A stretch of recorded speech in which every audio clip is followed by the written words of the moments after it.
Entdeckt, erklärt, erzählt. Der Navigationspodcast für Digitales, Trends und Innovationen. Präsentiert von #Explore, dem Online-Magazin von TÜV NORD. Herzlich willkommen zu einer neuen Folge unseres Podcasts Entdeckt, erklärt, erzählt. Heute geht es wieder um das Thema 5G in den Startlöchern. Wir haben bereits vor 2 Wochen unsere erste Folge zum Thema Was kann der neue Mobilfunkstandard 5G veröffentlicht. Heute machen wir noch einmal einen zweiten Teil zu diesem Thema, da es doch sehr komplex ist. Und es geht heute darum, den neuen Netzstandard sicher einzusetzen. Wenn ihr die erste Folge verpasst habt, hört gerne noch einmal rein. Ihr findet die Folge bei uns in der Titelliste. Mein Name ist Julia Mandrión und mir gegenüber sitzt meine Co-Moderatorin Carolin Roterberg. Und wir haben heute wieder Dirk Kretschmer zu Gast. Herzlich willkommen. Herzlich willkommen. Schön, dass Sie da sind. Ja, vielen Dank für die Einladung und dass ich wieder dabei sein kann nach 2 Wochen. Falls jemand die erste Folge noch nicht gehört hat, was wir natürlich hoffen, dass dem nicht so ist, aber falls doch, mögen Sie noch mal kurz sagen, wer Sie sind. Gut, dann mache ich es ganz kurz. Also mein Name ist Dirk Kretschmer. Ich bin Geschäftsbereichsleiter des Geschäftsbereichs IT in der TÜV NORD Group und Geschäftsführer der TÜV Informationstechnik, die eigentlich allgemein unter dem Kürzel TÜV IT bekannt ist. Also ich habe einen längeren Background im Bereich Mobilfunknetze, Festnetze und habe immer auch schon mit dem Thema IT-Sicherheit zu tun gehabt. Die TÜV Informationstechnik ist ja Dienstleister, Prüfer und Zertifizierung von Produkten und Komponenten und Systemen im Bereich der IT-Sicherheit. Haben wir sehr große Erfahrung und dieses Thema ist natürlich auch sehr stark relevant für das Thema 5G, worüber wir heute sprechen. Genau, wunderbar. Da sind wir eigentlich schon mittendrin. Das heißt, die Anmoderation, die kann ich mir eigentlich versparen. Tut mir leid. Wie Julia eben auch eingangs gesagt hat, wollen uns eben nochmal wirklich so dem Thema Sicherheit heute widmen. Sie haben es eben auch angerissen. Von daher, ja, legen Sie los. Wie sicher ist 5G? Sicherer als die Vorgänger? Ja, da möchte man auf jeden Fall davon ausgehen. Also es ist ja so, dass 5G eigentlich eine Weiterentwicklung des Standards LTE oder 4G ist. Und damit sollte man auch davon ausgehen, dass es also bestimmte Erkenntnisse, die also zu Angriffsmöglichkeiten geführt haben, in der ehemaligen Infrastruktur jetzt bei 5G zumindest erkannt wurden und ausgemerzt wurden. Da gibt es in der Tat auch ein Schreiben, ein White Paper aus dem Jahre 2015, wo die Mobilfunkanbieter quasi ihre Erfahrungen mit der bisherigen Technik niedergelegt haben und eben auch konkrete Anforderungen an die 5G-Technik gestellt haben. Was muss also dort gelöst sein von den Sicherheitsaspekten? Das würde jetzt zu weit führen, das im Einzelnen auszuführen, aber es sind eben bestimmte Bedrohungen und wirkliche realisierte Angriffe registriert worden, die eben in den Bereich der Privacy gehen, also des Schutzes der eigenen Daten. Sehr viel in dem Bereich der Authentisierung. Sie haben ja alle bei sich im Mobilfunktelefon eine SIM-Karte, die ihre eigene Identität darstellt. Und das ist natürlich ein beliebtes Angriffsziel, dass eine Identität geklaut wird und dupliziert wird und sie dann quasi unter falschem Namen bestimmte Dinge machen können. Und das ist natürlich in so einem Bereich, wo es dann um Industrieanwendungen der Zukunft geht, wäre das fatal, wenn das immer noch da wäre. Was wäre zum Beispiel, wir können uns ja an diese Angriffe WannaCry und NotPetya erinnern, wo man ja im Grunde auch große Netze kreiert hat, um dann Angriffe zu starten. Ist sowas künftig nicht mehr möglich? Zumindest ist es erkannt worden, dass man sich davor schützen muss. Das ist also zum Beispiel, weil Sie gerade auch das Thema WannaCry ansprechen oder diese groß angelegten DDoS-Attacken, also die Distributed Denial of Service-Attacken. Können wir vielleicht nochmal kurz erklären, falls die Hörerinnen und Hörer genau, das ist also wissen, was das ist, letztendlich müssen Sie sich vorstellen, es gibt ja immer mehr smarte Geräte in den Haushalten, also nicht nur die smarten Fernseher, sondern zukünftig auch smarte Toaster und Glühlampen und so weiter und so fort. Und Sie können quasi diese einzelnen Einheiten, wenn sie halt nicht gut geschützt sind, was leider heutzutage immer noch der Fall ist, quasi infizieren durch eine Schadsoftware und die dann alle zusammenbinden zu einem großen sogenannten Botnetz. Und damit sind dann also Angriffsmöglichkeiten sehr massiv möglich, die dann also ganze Infrastrukturen in die Knie zwingen. Das haben wir gesehen 2016 im Herbst bei dem Angriff, der da auf diese Telekom-Nutzer vonstatten gegangen ist.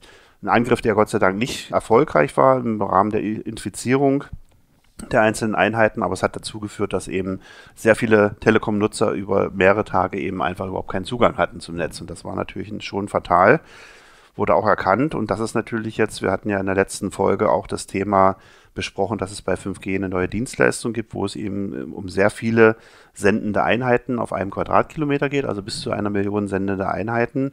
Und diese können natürlich genauso zu einem Botnetz zusammengeführt werden und dann auch die gesamte 5G-Infrastruktur entsprechend in die Knie zwingen. Das heißt, es sind also da auch an die Hersteller Forderungen herausgegangen, solche Themen frühzeitig zu erkennen und dann auch solche Angriffsmöglichkeiten zu verhindern. Das ist so der Hintergrund der Thematik. Und wie gesagt, es gibt eine Spezifikation, das definiert diese Standardisierung, die wir auch beim letzten Mal kurz angesprochen haben, diese 3GPP-Standardisierung. Die gibt also bestimmte Sicherheitsvorkehrungen vor. Und dann muss eben von den Herstellern diese umgesetzt werden. Am Ende gibt es dann auch ein Gremium, das heißt GSMA-NESAS, die dann halt diese Überprüfung, ob diese entsprechend richtig umgesetzt worden sind, auch überprüfen werden. Ja, das ist so momentan diese Theorie, steht alles noch in den Startlöchern, wie auch 5G noch in den Startlöchern ist, so ist auch diese Überprüfung und Zertifizierung noch in der Pilotphase, also noch nicht komplett umgesetzt, und es wird spannend, wie die Anforderungen dann dort konkret definiert werden. Und das heißt, wir sind gerade an dem Punkt, dass wir eben definieren, wie sehen die Anforderungen aus. Genau, da sind wir jetzt. Und dabei muss man auch zwei wesentliche Punkte voneinander unterscheiden. Also das eine ist, wenn Sie ein Netzbetreiber sind, dann kaufen Sie sich ja Technik ein. Also Sie sind ja nicht der Hersteller der Technik, sondern Sie kaufen sich Mobilfunktechnik, also 5G-Technik ein. Und wenn Sie die einkaufen, haben Sie normalerweise selbst ja nicht die Möglichkeiten, wirklich in die Komponenten tief hineinzuschauen oder zu überprüfen, ob da die Sicherheitsvorkehrungen ausreichend sind oder ob irgendwelche Hintertürchen dort drin sind, sondern Sie müssen dem vertrauen, was Sie dort einkaufen, dass es auch sicher ist.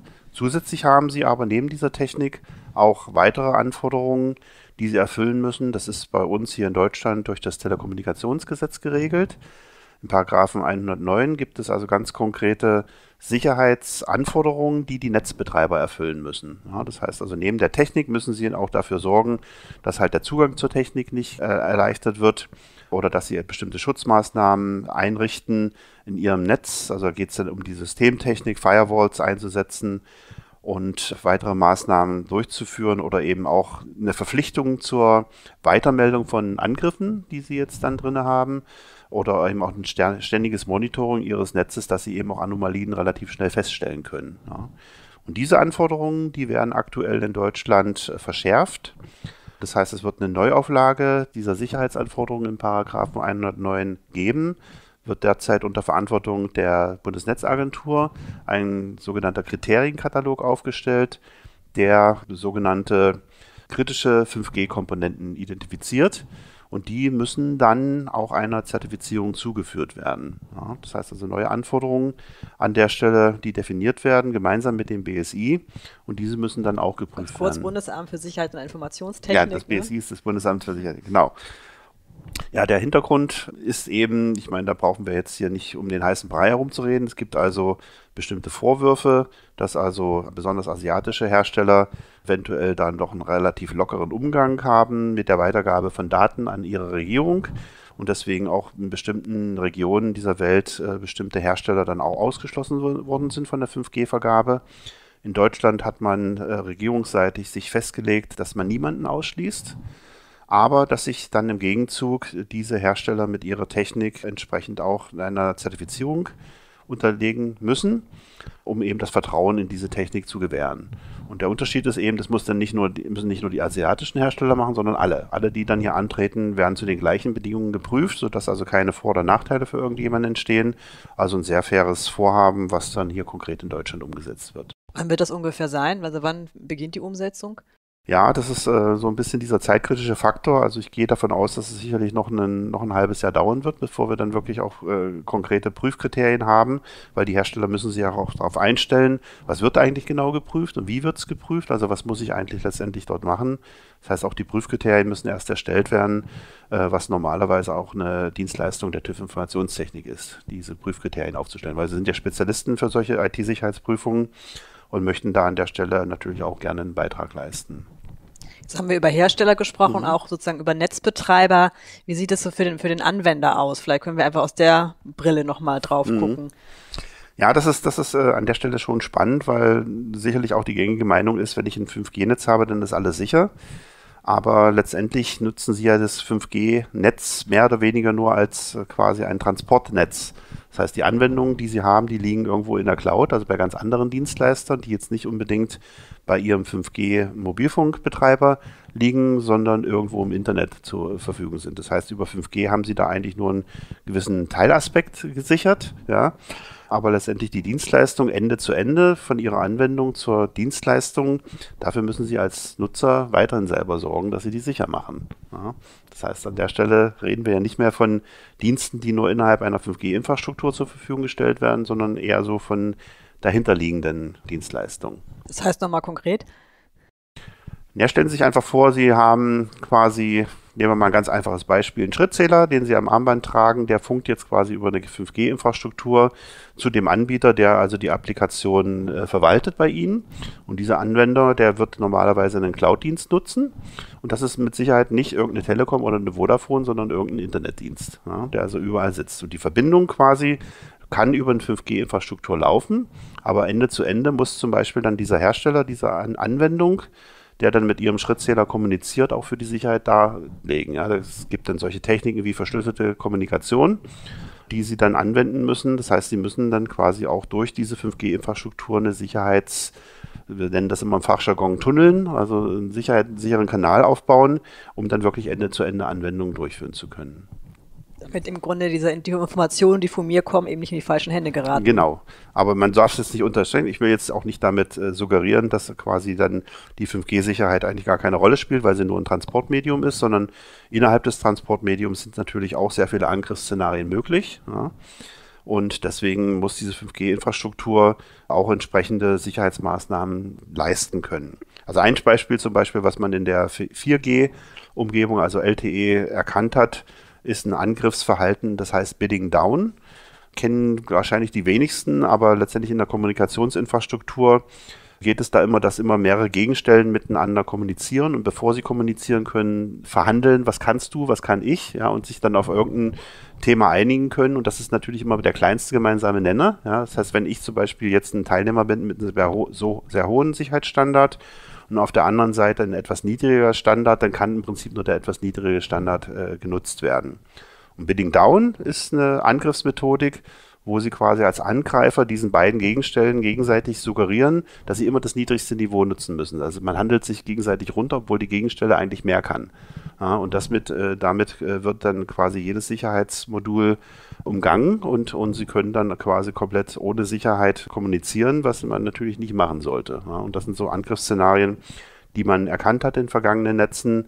Auch das Thema Authentisierung ist ein großes Thema. Wir haben ja immer, Sie kennen alle das Thema Roaming, wenn Sie im Ausland unterwegs sind.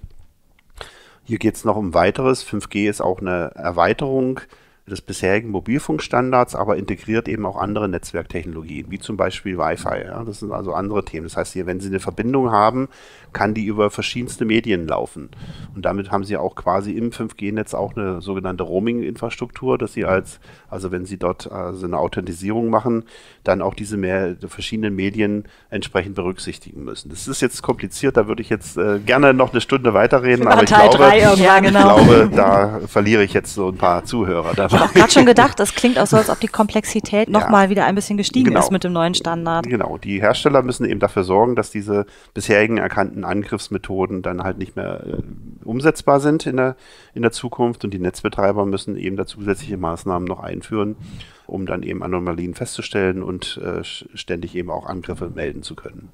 Ich möchte jetzt nochmal auf ein ganz anderes Thema eingehen. Und zwar im ersten Teil haben wir ja auch darüber gesprochen, dass bei 5G ja im Grunde genommen auch ein Novum ist, dass man sogenannte Campusnetze als Unternehmen aufbauen kann. Campusnetze ist der richtige Begriff dafür, hoffe ich? Ja, ich weiß gar nicht, ob der offiziell ist, aber wir nennen es bei uns immer 5G so, ne? Campusnetze. Wir einigen uns da drauf. Und wenn ich das irgendwo anspreche, weiß normalerweise jeder, was damit gemeint ist. Das sind also die Netze, die quasi private Lizenzen beziehen können, dass also eine komplett eigene und eingemanagte Infrastruktur 5G aufgebaut werden kann. Wie würde ich denn als Unternehmen vorgehen? Also ich sehe jetzt einen Bedarf, dass ich eben 5G für meine Produktion oder für mein unternehmerisches Umfeld anwenden möchte. Welche ersten Schritte muss ich machen? Genau, also die Hörer, die aufmerksam den ersten Teil auch gehört haben, werden sich jetzt erinnern, dass 5G also eine ganze Reihe von neuartigen Dienstleistungen ermöglicht. und Sie als Nutzer erstmals jetzt in die Lage kommen, dass Sie auch eine genaue Dienstanforderungen spezifizieren können, die Sie dann am Ende nutzen wollen. Und die kann dann quasi umgesetzt werden. Das heißt, im Fachjargon heißt das sogenanntes 5G-Network Slicing. Also man kann bestimmte Dienstarten zuschneiden auf eine konkrete Anwendung. Und das bedeutet dann natürlich für denjenigen, der die umsetzen muss, dass er auch eine ganz genaue Frequenzplanung machen muss und auch eine Standortplanung machen, wo die Antennen dann hingestellt werden sollen, weil es eben unterschiedliche Dienste gibt, die dann eben auch unterschiedliche Zellreichweiten ermöglichen, sodass da schon ganz neue Herausforderungen an die Planer solcher Netze kommen. Und jetzt sind wir eigentlich beim springenden Punkt, 5G-Campusnetze. Die Mobilfunkbetreiber, die klassischen, kennen das natürlich alles. Ja, das ist ja deren Brot- und Buttergeschäft. Aber jetzt natürlich in Produktionsanlagen, wo jetzt also eine Produktionsfirma sich jetzt mit diesem Thema auseinandersetzt, sind das natürlich ganz neue Herausforderungen, die sie dort haben. Also bisher hat man halt, wie gesagt, eine feste Verkabelung gemacht. Das ist ganz einfach. Oder man hat eben WLAN benutzt. Da musste man sich aber eben nicht um Frequenzen oder Spektren kümmern. Jetzt müssen Sie schon ganz genau wissen, wenn Sie eben zum Beispiel Echtzeitbetrieb machen müssen, welche Frequenzen Sie da eigentlich benutzen können, wie weit der Zellenabstand dann sein muss. Und da sind eben dann schon, sagen wir mal, sehr ratsam, dass man für solche Planung dann auch Experten zu Rate zieht. Also meine klassische IT-Abteilung, die ich im Haus wahrscheinlich habe, die reicht in der Regel nicht mehr aus. Die wird da nicht mehr ausreichen. Sie werden auf jeden Fall Netzwerkplaner, Mobilfunkplaner brauchen, die Ausbreitung von Zellen spezifizieren können. Sie müssen dann halt auch die Gegebenheiten der Umgebung, das ist meistens dann ja auch Inhouse-Versorgung, die dort stattfindet. Das müssen Sie alles mit berücksichtigen, dass Sie dann wirklich an jedem Ort, wo Sie den Dienst auch haben wollen, den Dienst auch dann zur Verfügung stellen können. So ist diese Komplexität, die diese neue Technologie auch für mein Unternehmen mit sich bringt, auch ein Stolperstein, dass sich viele Unternehmen vielleicht überlegen, naja, noch nicht so in der ersten Stunde dabei zu sein, sondern vielleicht auch erstmal abzuwarten, ob so eine Technologie eingesetzt wird? Also das wäre schade, wenn es so wäre, weil letztendlich gibt es die Expertise ja.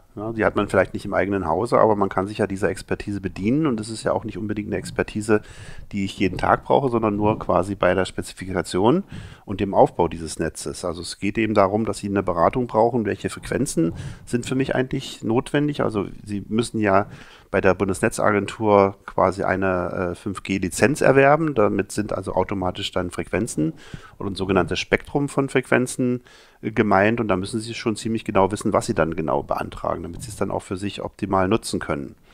Und das ist quasi in der Anfangsphase der Projektplanung natürlich eine gewisse Expertise, die man aber gerne mit von Experten hinzuziehen kann. Ja, und dann können Sie da auch sehr gut eigenständig an der Stelle weiterarbeiten, wenn das mal gemacht ist. Also wir unterstützen als TÜV Informationstechnik gerade bei diesem Beantragungsprozess von Frequenzen an die Bundesnetzagentur inklusive Planung des Aufbaus, die Umsetzung des Aufbaus, wo wir selber jetzt allerdings nicht die Technik installieren, das machen dann andere, aber wir würden sie am Ende dann wieder abnehmen.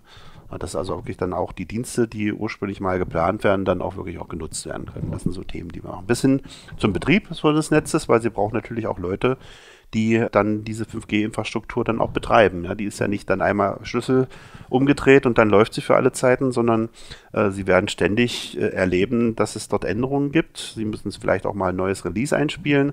Also die Technik ständig verwalten. Sie merken, dass Sie vielleicht noch andere Punkte, eine Netzerweiterung brauchen, wo Sie bisher keine 5G-Abdeckung haben. Also wird sich dieses Netz natürlich in ständiger Bewegung nutzen. Also brauchen Sie da auch operative Kräfte, die in der Lage sind, mit diesen Managementsystemen von einem 5G-Netz umgehen zu können. Ja, auch gerade was das Thema Sicherheit betrifft, da werden Ganz ja auch genau. wahrscheinlich immer wieder neue Anforderungen auf uns zukommen. Richtig, genau. Und bei dem Thema Sicherheit gibt es natürlich jetzt auch eine ganz neue Angriffsmöglichkeit. Sie müssen sich vorstellen, ich rede immer von dem Produktionsprozess, aber ich glaube, es ist für alle am einfachsten vorstellbar. Sie haben also eine Produktionsanlage, wo eben viele Maschinen miteinander arbeiten oder an Produkten arbeiten. Und die Kommunikation, die soll dann in Zukunft ja über eine komplette 5G-Infrastruktur laufen. Ja, das ist dann nicht mehr das WLAN-Netz oder eine feste Verkabelung, sondern das soll dann über eine 5G-Infrastruktur laufen. Und wenn diese gesamte Kommunikation dieser Produktionsanlage über diese 5G-Infrastruktur läuft, dann ist diese 5G-Infrastruktur die eigentliche kritische Infrastruktur. Aber wenn die irgendwann mal einen Ausfall hat, dann haben Sie wirklich ein Problem. Dann haben Sie Produktionsausfälle, weil Sie keine Alternative haben. Das heißt, Sie müssen da auch Redundanzen mit berücksichtigen, dass also mal ein Ausfall stattfinden kann. Wie wird das dann übernommen? Und ein anderes Szenario, was natürlich passieren kann, das ist ja eine Funktechnologie. Und Funktechnologie kann immer gestört werden. Ja, da gibt es also diese sogenannten Jammer. Das sind zum Teil ganz kleine Zigarettenschachtel große Sender, die Sie überall erwerben können, die dann den gesamten Funkverkehr erstmal zum Erliegen bringen. Also jammen heißt also den Funkverkehr komplett stören können. Und mit so einem Umfeld müssen Sie sich auch im operativen Betrieb so eines Netzes auseinandersetzen, denn Sie haben ein teures Spektrum gekauft, betreiben das und Sie wollen auch nicht, dass jemand von diesem Spektrum Ihnen jemand was wegklaut oder Ihnen das stört. Ja? Das heißt, eine neue Dienstleistung und eine neue Herausforderung in dem Umfeld ist auch dieses Spektrum zu monitoren. Wenn Sie also einen Störsender haben, kann es mal eine kaputte Kaffeemaschine sein, die einfach so stört, dass eben, wie gesagt, die Funkverbindung gestört wird. Dann ist es relativ leicht zu finden, aber Sie können eben mutwillige Störer haben, die mal nur für ein paar Minuten stören und den finden Sie einfach nicht. Und deswegen ist das permanente Monitoring dieser Frequenzen mit Aufzeichnung auch entsprechend erforderlich, um nachvollziehen zu können, wo war der Störer, zu welchem Zeitpunkt, um den besser identifizieren zu können. Ja. Dann gibt es auch das Thema Drohnenangriffe. Das sind ja, wie gesagt, das ist ganz neue Dimensionen eigentlich. Genau, auch, ne, die dann eben auch das Thema Drohnenabwehr, die dann auch die 5G-Infrastruktur stören können, die also auch mit einem Jammer ausgestattet sein können und dort einfach mal übers Betriebsgelände fliegen und dann einfach mal Teile der Produktion lahmlegen können. Also das sind so Themen. Und gerade das Thema Cyberspionage sind wir da eigentlich auch schon drin. Genau. Ne? Damit müssen Sie rechnen. Das sind also gegenüber den klassischen IT-Security-Angriffsmethoden jetzt eben auch Angriffsmethoden auf die Funkversorgung. Ja, das heißt, die müssen ja sicherstellen, dass die 5G-Infrastruktur immer verfügbar ist und nicht ausfällt. Und da müssen Sie eben auch mit solchen Bedrohungen rechnen. Um nochmal die berühmte Glaskugel zu strapazieren, was meinen Sie denn, wo wir mit unseren Unternehmen in Deutschland in einem Jahr stehen? Also ich hoffe, dass auf jeden Fall dann schon die ersten Installationen hauptsächlich im Industriebereich da sein werden. Ich denke auch fast, dass es wirklich die Versorgung oder Nutzung von 5G hauptsächlich im Bereich Industrie oder private Anwendung sein wird, bevor es eigentlich dann wirklich flächendeckend über die Mobilfunkbetreiber da ist.